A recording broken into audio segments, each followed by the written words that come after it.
তো আমি আসছিলাম, হাবিব ভাই আসছিল, আমাদের প্রথম ট্রাভেল এটা মালয়েশিয়াতে। তো অনেক দীর্ঘদিন পর আমাদের দুজনের ইচ্ছা ছিল এই জায়গাটা আসবো, ফাইনালি আসছি এখানে। তো ভিডিওর শুরু থেকে শেষ পর্যন্ত দেখবেন, কিভাবে আসবেন, কোথা থেকে আসবেন, সবকিছু আপনারা জানতে পারবেন ইনশাল্লাহ। আসসালামু আলাইকুম, তো স্বাগতম জানাচ্ছি আমার আবার একটা নতুন ব্লগ ভিডিওতে। তো আজকে আমি দাঁড়িয়ে আছি মালয়েশিয়ার বুকিট টিঙ্গিতে। জায়গাটার নাম হচ্ছে ফ্রান্স ভিলেজ। তো জায়গাটার সৌন্দর্য কেমন এবং জায়গাটা কি আছে না আছে আমি এক এক আপনাদের মাঝে তুলে ধরবো ইনশাল্লাহ। তো জায়গাটা আসলে ছবির মতো সুন্দর, এর আগে সচক্ষে দেখা হয়নি, জাস্ট অন্যের ভিডিওতে দেখছি। আজকে সরজমিনে আসা হয়েছে এখানে। তো এই জায়গাটার সৌন্দর্য কেমন এবং কি আছে না আছে এখানে একে একে আপনাদের মাঝে তুলে ধরবো ইনশাল্লাহ। তো আমি এবং হাবিব ভাই দুজন আসছি একসাথে ভিডিও করার জন্য, এবং ভিডিওটা শেষ অব্দি এনজয় নেবেন, এখানে কি আছে না আছে। তো চলেন ভিডিওটা শুরু করি ইনশাল্লাহ। তো দেখতে পাচ্ছেন আমি এখন দাঁড়িয়ে আছি ফ্রান্স ভিলেজের প্রবেশদ্বারে। এখন আমরা ভিতরে যাব এবং ভেতরের পরিবেশটা কেমন এবং এখানে কি আছে না আছে আপনাদেরকে একে একে দেখানোর চেষ্টা করবো। তো ভিডিও শুরু করার আগে আপনাদেরকে জানিয়ে দিই আপনারা কিভাবে আসবেন এই ফ্রান্স ভিলেজে, কোথা থেকে কিভাবে আসবেন এবং এখানে আসতে গেলে কি কি সম্মুখীন হইতে হবে আপনাদের সবকিছু ভিডিওর মাধ্যমে আমি একে একে তুলে ধরবো ইনশাল্লাহ। যারা ফেসবুক থেকে আমার ভিডিওটা দেখে থাকবেন অবশ্যই লাইক কমেন্ট করবেন, পেজটা ফলো দিবেন, এবং যারা ইউটিউব এবং টিকটক থেকে দেখে থাকবেন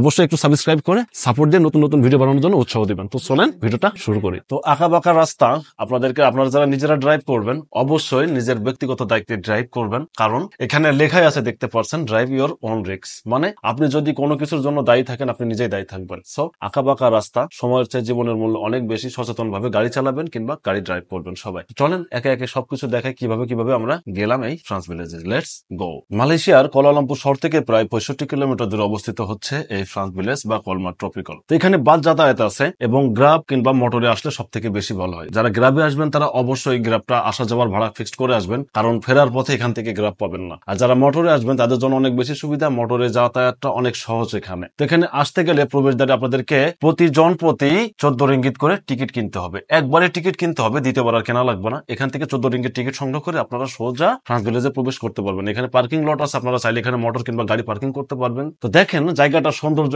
এত বেশি, তো অনেক ইচ্ছা ছিল জায়গাটায় আসার। এটা মূলত ফ্রান্সের ঐতিহ্যবাহী যে কালচার গুলো ছিল, ঘরবাড়ি গুলো ছিল, সেই অনুপাতে তৈরি করা। সো সেই সূত্রে জায়গাটার নাম দেওয়া হয়েছে ফ্রান্স ভিলেজ। জায়গাটা প্রায় 80 একর জমির উপরে অবস্থিত এবং সমুদ্র পৃষ্ঠ হইতে প্রায় 2600 ফুট উচ্চতায় অবস্থিত, যার সৌন্দর্য এত বেশি আপনি এখান থেকে দাঁড়িয়ে যেদিকে তাকাবেন শুধু পাহাড় আর পাহাড়। সাথে দেখেন জায়গাটার সৌন্দর্য কত বেশি, কত সুন্দর করে বিল্ডিং গুলো তৈরি করা হয়েছে এবং কত সুন্দর করে বিল্ডিং এর সৌন্দর্য ভাবে নকশা করা হয়েছে। দেখেন আপনারা, আমি দেখানোর চেষ্টা করতেছি একে একে। তো এখানে আসলে আপনারা মন জোড়ানোর মতো কিছু দৃশ্য দেখতে পারবেন।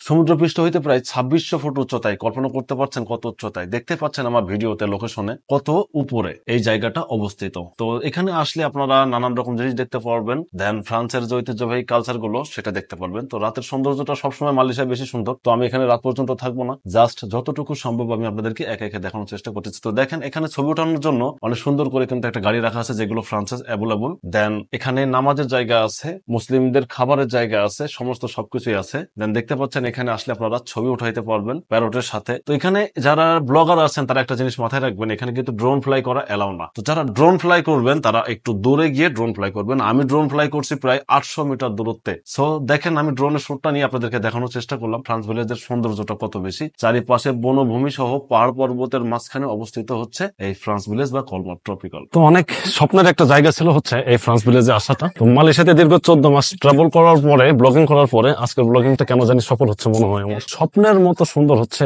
এই ফ্রান্স ভিলেজ। মালয়েশিয়ার পাহাং রাজ্যে অবস্থিত হচ্ছে এই ফ্রান্স ভিলেজ বা কলমার ট্রপিক্যাল যেটা বলে। তো এখানে আসতে গেলে আপনাদেরকে নিজস্ব গাড়ি হইলে কিংবা গ্রামে আসলে সব থেকে বেশি ভালো হয়। তো যারা মালয়েশিয়ার কুয়ালালামপুর শহর থেকে আসবেন তারা সব থেকে বেশি ভালো হয় নিজের ব্যক্তিগত গাড়িতে আসা যাওয়া করলে কিংবা মোটরে আসা যাওয়া করলে। আর গ্রামে আসলে অবশ্যই গ্রাম আসা যাওয়ার ভাড়াটা করে নেবেন, নইলে এখান থেকে যাওয়ার সময় আর গাড়ি পাবেন না। তো আমি আসছিলাম, হাবিব ভাই আসছিল, আমাদের প্রথম ট্রাভেল এটা মালয়েশিয়াতে। তো অনেক দীর্ঘদিন পর আমাদের দুজনের ইচ্ছা ছিল এই জায়গাটা আসবো, ফাইনালি আসছি এখানে। তো ভিডিওর শুরু থেকে শেষ পর্যন্ত দেখবেন, কিভাবে আসবেন, কোথা থেকে আসবেন, সবকিছু আপনারা জানতে পারবেন ইনশাল্লাহ। তো এটাই ছিল ফ্রান্স ভিলেজের ভিডিও। নিজের চেষ্টা অনুযায়ী দেখানোর চেষ্টা করলাম আপনাদেরকে। মালয়েশিয়ার বিভিন্ন জায়গাগুলো আমি ট্রাভেল করি এবং আপনাদের মাঝে তুলে ধরার চেষ্টা করি। তো ভিডিওগুলো ভালো লাগলে অবশ্যই একটু লাইক কমেন্ট করবেন, সাবস্ক্রাইব করবেন আমার চ্যানেলটা। তো মালয়েশিয়ার নতুন নতুন ভিডিও দেখার জন্য আমার পেজটা ফলো দিয়ে রাখবেন ইনশাল্লাহ। আমি মোহাম্মদ জুবেল হোসেন, মালয়েশিয়ার বিভিন্ন জায়গাগুলো ট্রাভেল করে থাকি। তো সবকিছু আপনাদের জন্য করে থাকি, আপনাদের সন্তুষ্টির জন্য করে থাকি। তো দোয়া করবেন সবাই যেন আমার পরিশ্রমটা সফল হয়, কখনো কোনো একদিন মানুষের জন্য যেন কিছু করতে পারি, আল্লাহ যেন কবুল করে। তো দেখা হবে আবার নতুন কোনো ভিডিওতে, নতুন কোনো ব্লগ ভিডিওতে ইনশাল্লাহ খুব দ্রুত।